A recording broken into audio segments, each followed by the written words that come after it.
Hey, what's up everyone? In today's video I'm going to show you how to create these effects in the Figma that you can see right now on the screen. The first one is going to be the gradient animation background, and the second one is going to be the content loading effect or simulation. So get sure to watch this video until the end, and if you're new here, please don't forget to subscribe to my channel. My name is Kia and here is a Kimo. Welcome to my channel.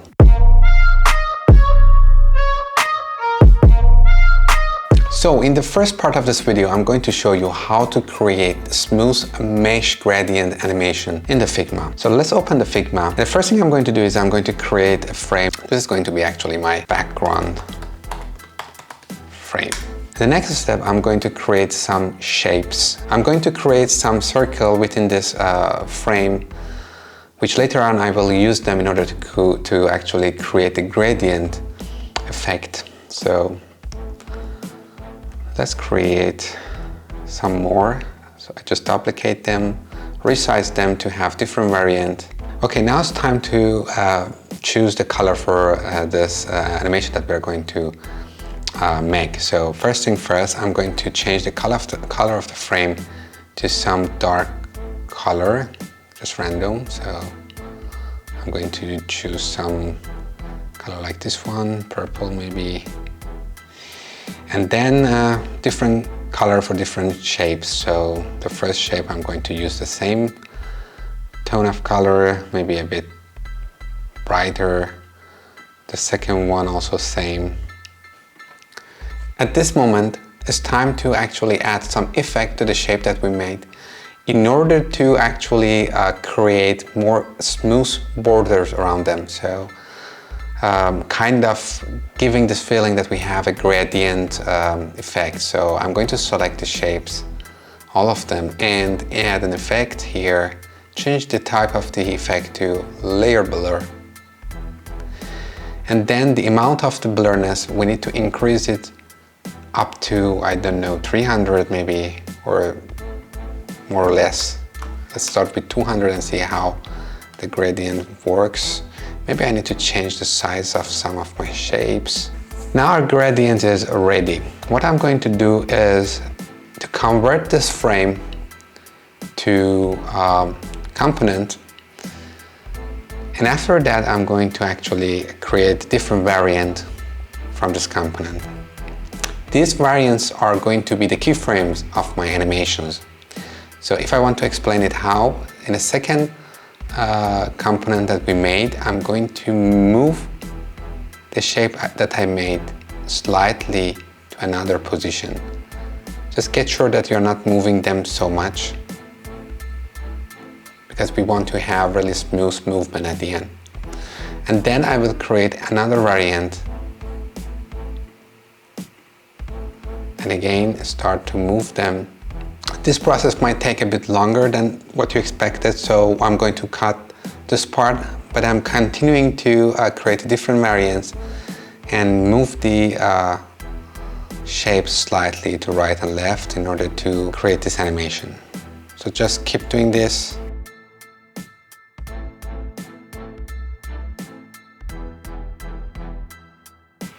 So at the end of the process, I would have around 10 different variants. The more actually variant that you make and smaller changes between each frame that you make would help you in order to create a smoother animation. But here I just made 10 variants to show how it will work. In this step, I'm going to use the prototyping panel in order to create the animation or transition animation between each variant of this component. I'm going to select the first one, go to the prototype panel, and then connect this to the second frame that we have, or a second variant. The setting that I'm going to actually use for this interaction or this prototype, I'm going to use it for the rest of the connection that I would make in this component. So as the interaction type, I would put it on the delay or after delay, and the delay duration would be around 0. And the animation type would be smart animation. Just don't forget to put it on the linear animation, because we want to really create smooth changes and we don't want to have really different type of animation.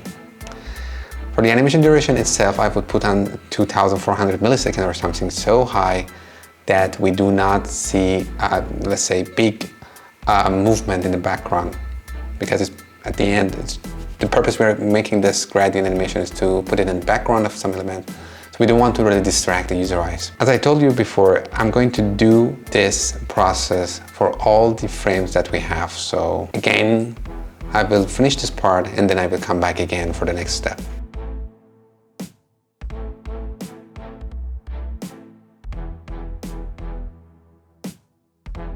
For the last variant or last frame, I will select it and I will connect it to the first variant that we have. The reason is that I want to create a loop animation that is going to be played in an infinite loop. Now it's time to see how the preview or the final version is going to look like. So I'm going to create a new frame and then I'm going to the asset panel and drag and drop the component that we made. Let's play the prototype that we made and see how the results look like. So here you are. Now you can see that we have really smooth movement in the background, which gives this feeling that we have some gradient animation, which is working pretty good. So as you can see, now we have this text element in the foreground of our scene, and then the background is this gradient animation, which is playing really smooth. And that's what exactly we wanted to make. So we are not going to finish here. Bear with me until the end. In the next step, I'm going to work on the content loading effect in the Figma.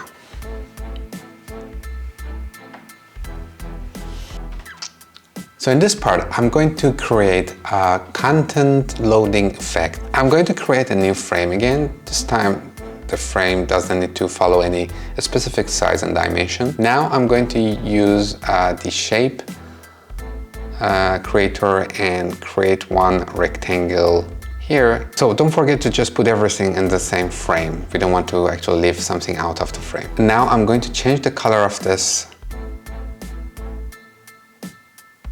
shape to something a bit darker. And again, as I said to you, we are going to use the same logic in order to create the gradient effect. So I'm going to add an effect, which is layer blur, and then increase the amount of blurriness to something high, but this time not that much.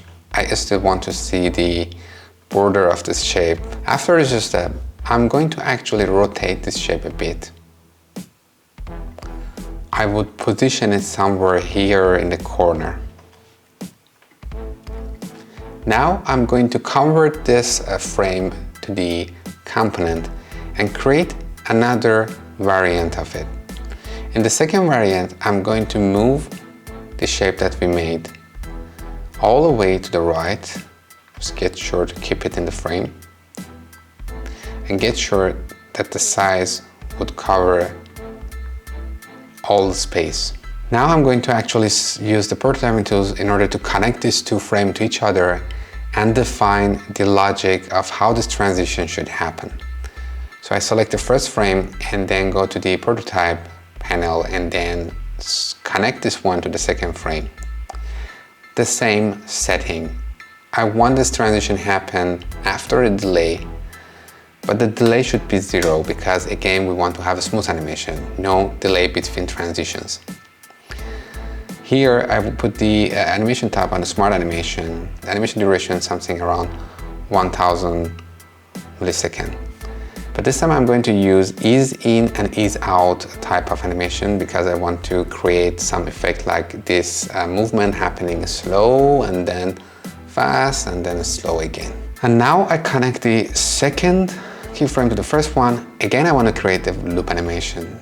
I'm going to actually put the animation type into the instant because I don't want to create some loop animation that like this shape is going to the right and then come back to the left. I want always this shape move to the right and then again start from the beginning and move. Now I would like to create one frame. I want to create a preview that we play together and see how it will look like.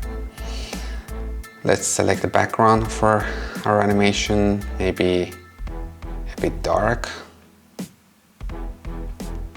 And then from the asset list, I will try to add the gradient file that we made here. What I'm going to do is I'm going to resize it and then add some corner radius to it. So this is going to be, for an example, our content which is going to be loaded here. Let's say we would have some text here and then some images, headline, and also some paragraph. Let's play and see how it will work. So as you can see, our preview has this feeling that this content is loading. But of course, this is not what exactly we wanted to. We want that after the user land here, we see this animation and then we see the real content. I would make 3 frames from this frame. In the first one, I'm going to make a text as a starting point. The second one would be our, let's say, loading phase. And the last one is going to be actually our the time that the content is already loaded. So what I'm going to do is I'm going to replace the shape that we have here with the real content. Now let's see how the result works after I did this refinement. When I click on the click here, we see this loading animation and then the content would appear. It works pretty well. I think it's the thing actually we wanted. But I want the content appear quicker than what we saw here. So what I'm going to do in order to reduce the speed of the animation, I'm going to select the duration and maybe make it around 300 milliseconds. And now when I go back, let's restart the preview.